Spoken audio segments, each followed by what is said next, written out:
Ace is the place with the helpful hardware, folks. The buckets you buy at Ace hold paint, dirt, and debris. But our Children's Miracle Network buckets hold so much more, like dreams, hope, and care for children. Because over the last 29 years, with your help, Ace has raised over $125 million for local CMN hospitals. So stop by your local Ace this weekend to make a $5 donation and get a 5-gallon bucket plus 20% off almost anything that fits inside it. Offer valid on regular price merchandise. Additional exclusions apply. See store for details.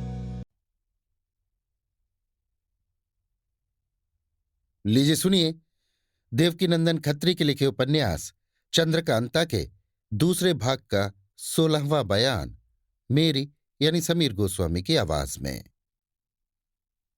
कल की तरह आज की भी रात बीत गई। लौंडियों के साथ सुबह को सब औरतें पारी पारी मैदान भेजी गई। महारानी और चंपा आज भी नहीं गईं। चंपा ने महारानी से पूछा, आप जब से इन लोगों के हाथ फंसी हैं कुछ भोजन किया या नहीं? उन्होंने जवाब दिया, महाराज से मिलने की उम्मीद में जान बचाने के लिए दूसरे तीसरे दिन कुछ खा लेती हूं। क्या करूं, कुछ बस नहीं चलता। थोड़ी देर बाद 2 आदमी इस डेरे में आए। महारानी और चंपा से बोले, तुम दोनों बाहर चलो। आज हमारे सरदार का हुक्म है कि सब औरतें मैदान में पेड़ों के नीचे बैठाई जाएं, जिसमें मैदान की हवा लगे और तंदुरुस्ती में फर्क न पड़ने पावे। ये कह दोनों को बाहर ले गए। वे औरतें जो मैदान में गई थीं बाहर ही एक बहुत घने महुए के तले बैठी हुई थीं। ये दोनों भी उसी तरह जाकर बैठ गई। चंपा चारों तरफ निगाह दौड़ा कर देखने लगी। दोपहर दिन चढ़ाया होगा। वही बुढ़िया जो कल एक औरत ले आई थी आज फिर एक जवान औरत कल से भी ज्यादा खूबसूरत लिए हुए पहुंची। उसे देखते ही बुढ़े मियाँ ने बड़ी खातिर से अपने पास बैठाया और उस औरत को भी उसी जगह भेज दिया जहां सब औरतें बैठी हुई थीं। चंपा ने आज इस औरत को भी बारीक निगाह से देखा। आखिर उससे न रहा गया। ऊपर की तरफ मुंह करके बोली, मी सगमता। इसका मतलब था हम पहचान गए। वो औरत जो आज आई थी चंपा का मुंह देखने लगी। थोड़ी देर के बाद वो भी अपने पैर के अंगूठे की तरफ देखकर हाथों से उसे मलती हुई बोली, चपकला छठ में बाप रोफस, यानी चुप रहोगी तो तुम्हारी भी जान बच जाएगी। फिर दोनों में से कोई न बोली। शाम हो गई। सब औरतें उस रावटी में पहुंच गईं। रात को खाने का सामान पहुंचा। महारानी और चंपा के सिवाय सभी ने खाया। उन दोनों औरतों ने तो खूब ही हाथ फेरे जो नई फंस कर आई थीं। रात बहुत चली गई। सन्नाटा हो गया। रावटी के चारों तरफ पहरा फिरने लगा। रावटी में एक चिराग जल रहा है। सब औरतें सो गईं, सिर्फ 4 जाग रही हैं, महारानी, चंपा और वे दोनों जो नई आई हैं। चंपा ने उन दोनों की तरफ देखकर कहा, कड़ाक भी टेटी, नो से पारो फेस दो, यानी मेरी बेड़ी तोड़ दो, नहीं तो गुल मचाकर गिरफ्तार करा दूंगी। एक ने जवाब दिया, टीम से को, यानी तुम्हारी क्या दशा होगी? फिर चंपा ने कहा, रानी में सेगी, यानी रानी का साथ दूंगी। उन दोनों औरतों ने अपनी कमर से कोई तेज औजार निकाला और धीरे से चंपा की हथकड़ी और बेड़ी काट दी। अब चंपा लापरवाह हो गई। उसके होठों पर मुस्कुराहट मालूम होने लगी। दोपहर रात बीत गई। यकाएक उस रावटी को चारों तरफ से बहुत से आदमियों ने घेर लिया। शोरगुल की आवाज आने लगी। मारो पकड़ो की आवाज सुनाई देने लगी। बंदूक की आवाज भी कान में पड़ी। अब सब औरतों को यकीन हो गया कि डाका पड़ा और लड़ाई हो रही है। खलबली पड़ गई। रावटी में जितनी औरतें थीं इधर उधर दौड़ने लगीं। महारानी घबराकर चंपा चंपा पुकारने लगी, मगर कहीं पता नहीं, चंपा दिखाई न पड़ी। वे दोनों औरतें जो नई आई थीं आकर कहने लगीं, मालूम होता है चंपा निकल गई, मगर आप मत घबराइए, ये सब आप ही के नौकर हैं जिन्होंने डाका मारा है। मैं भी आप ही का ताबेदार हूं, औरत न समझिए। मैं जाता हूं, आपके वास्ते कहीं डोली तैयार होगी, लेकर आता हूं। ये कह दोनों ने रास्ता लिया।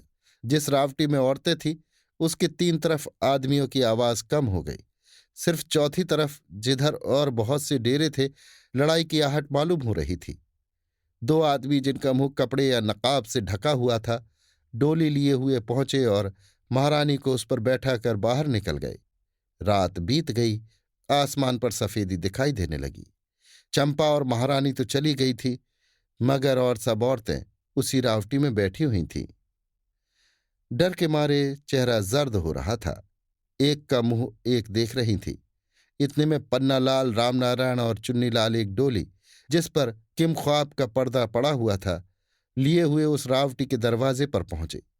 डोली बाहर रख दी, आप अंदर आए और सब औरतों को अच्छी तरह देखने लगे। फिर पूछा, तुम लोगों में से 2 औरतें दिखाई नहीं देती, वे कहाँ गईं? सब औरतें डरी हुई थीं। किसी के मुंह से आवाज न निकली। पन्नालाल ने फिर कहा, तुम लोग डरो मत, हम लोग डाकू नहीं हैं। तुम ही लोगों को छुड़ाने के लिए इतनी धूमधाम हुई है। बताओ वे दोनों औरतें कहाँ हैं? अब उन औरतों का जी कुछ ठिकाने हुआ। एक ने कहा, 2 नहीं बल्कि 4 औरतें गायब हैं, जिनमें 2 औरतें तो वे हैं जो कल और परसों फंस के आई थीं। वे दोनों तो एक औरत को ये कहकर चली गई कि आप डरिए मत, हम लोग आपके ताबेदार हैं, डोली लेकर आते हैं तो आपको ले चलते हैं। इसके बाद डोली आई, जिस पर चढ़ के वो चली गई, और चौथी तो सबके पहले ही निकल गई थी। पन्नालाल के तो होश उड़ गए।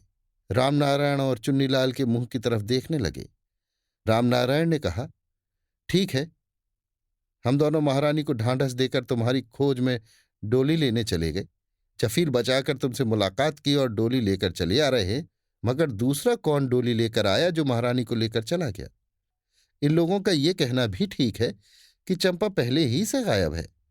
जब हम लोग औरत बने हुए इस रावटी में थे और लड़ाई हो रही थी, महारानी ने डर के चंपा चंपा पुकारा, तभी उसका पता न था। मगर ये मामला क्या है, कुछ समझ में नहीं आता। चलो बाहर चलकर इन बर्दे फरोशों की डोलियों को गिने, उतनी ही है या कम। इन औरतों को भी बाहर निकालो। सब औरतें उस डेरे के बाहर की गई। उन्होंने देखा कि चारों तरफ खून ही खून दिखाई देता है, कहीं कहीं लाश भी नजर आती है। काफिले का बुढ़ा सरदार और उसका खूबसूरत लड़का जंजीरों से जकड़े एक पेड़ के नीचे बैठे हुए हैं। 10 आदमी नंगी तलवार लिए उनकी निगहबानी कर रहे हैं और सैकड़ों आदमी हाथ पैर बंधे दूसरे पेड़ों के नीचे बैठाए हुए हैं। रावटियां और डेरे सब उजड़े पड़े हैं। पन्नालाल, रामनारायण और चुन्नीलाल उस जगह गए जहां बहुत सी डोलियां थीं। रामनारायण ने पन्नालाल से कहा, देखो ये 16 डोलियां हैं। पहले हमने 17 गिनी थी। इससे मालूम होता है कि इन्हीं में की वो डोली थी जिसमें महारानी गई हैं। मगर उनको ले कौन गया? चुन्नीलाल, जाओ तुम दीवान साहब को यहां बुला लाओ। उस तरफ बैठे हैं जहां फौज खड़ी है। दीवान साहब को लिए हुए चुन्नीलाल आए। पन्नालाल ने उनसे कहा, देखिए हम लोगों की 4 दिन की मेहनत बिल्कुल खराब हो गई। विजयगढ़ से 3 मंजिल पर इन लोगों का डेरा था।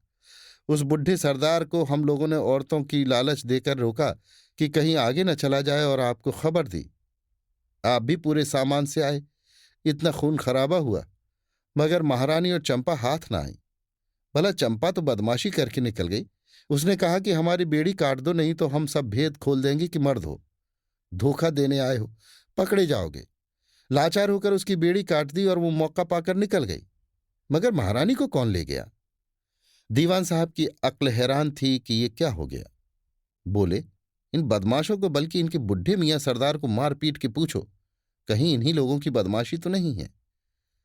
पन्नालाल ने कहा, जब सरदार ही आपकी कैद में है तो मुझे यकीन नहीं आता कि उसके सबब से महारानी गायब हो गई हैं। आप इन बर्दे फरोशों और फौज को लेकर जाइए और राज्य का काम देखिए। हम लोग फिर महारानी की टोह लेने जाते हैं। इसका तो बीड़ा ही उठाया है। दीवान साहब बर्दे फरोश कैदियों को मैं उनके माल असबाब के साथ ले चुनार की तरफ रवाना हुए।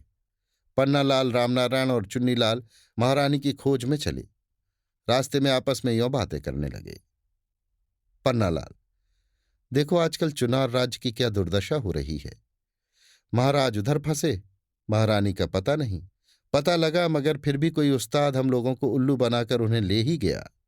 रामनारायण, भाई बड़ी मेहनत की थी मगर कुछ न हुआ।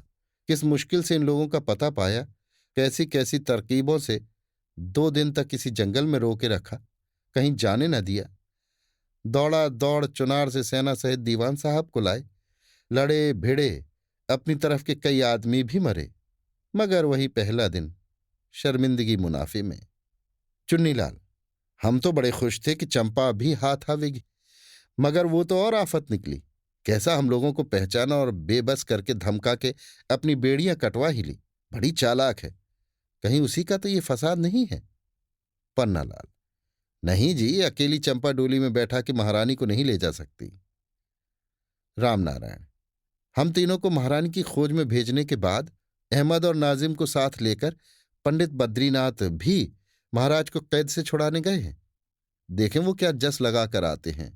पन्नालाल, भला हम लोगों का मुंह भी तो हो कि चुनार जाकर उनका हाल सुने और क्या जस लगा कर आते हैं इसको देखें।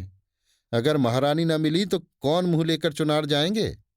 रामनारायण, बस मालूम हो गया कि आज जो शख्स महारानी को इस फुर्ती से चुरा ले गया वो हम लोगों का ठीक उस्ताद है।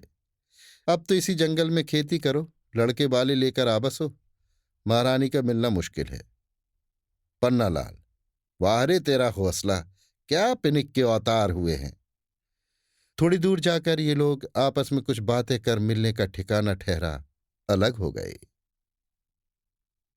अभी आप सुन रहे थे देवकीनंदन खत्री के लिखे उपन्यास चंद्रकांता के दूसरे भाग का 16वां बयान मेरी यानी समीर गोस्वामी की आवाज में।